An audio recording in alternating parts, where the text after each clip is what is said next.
Like for me, I think there's a lot of psychology behind why people like Andrew Tate are successful.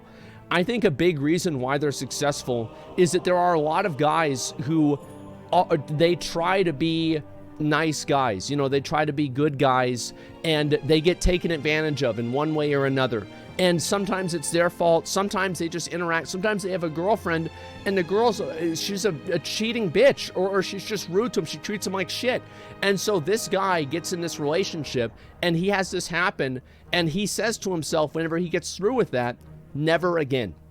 And the fact is that women do this too. That's why there's all this fucking, all men are terrible, or we hate men. Like, how many girls do you see on Twitter that are like this? How many of these girls probably think like this because of a relationship that they were in with either a boyfriend or maybe their father, right? I think pretty much 90% of them.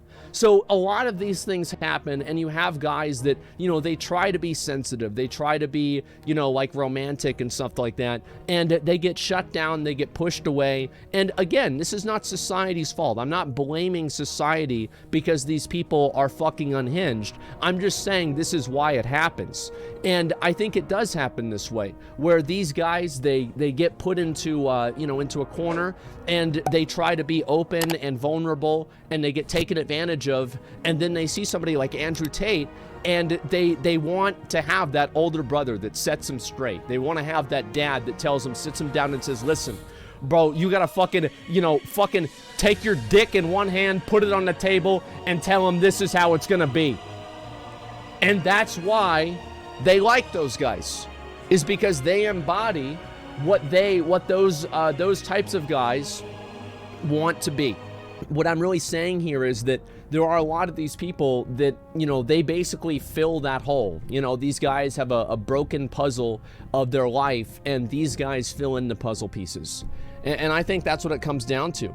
And I enjoyed it in Ross, because I was asleep. I was sleeping, man. What the hell do you expect me to do? And so, yeah, being a Tate incel because you get broken up with, the fact is that I think there's a lot of guys that's what happens. Or there's also, like, guys get pushed away from their group of friends, and so, you know, for, like, being a pussy, or for not acting the right way, or for being too feminine or whatever, because I think behind the veil of a lot of these people that are into this, like, big pickup culture, you have a very deeply romantic person who's been hurt. And I've seen this over and over. Now, I know people that are like this personally, and I think that's what happens.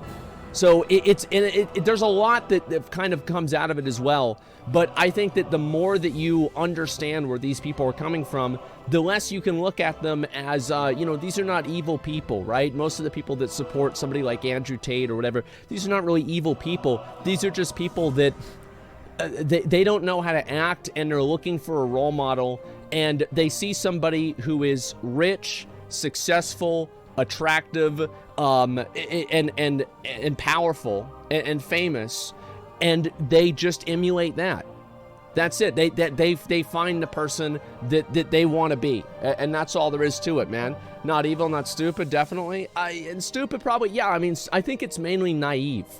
I think that a lot of these guys that get finessed by this stuff are naive, more than anything. And I think that's probably why they got themselves in a position to look for that kind of advice in the first place. It's because they're naive.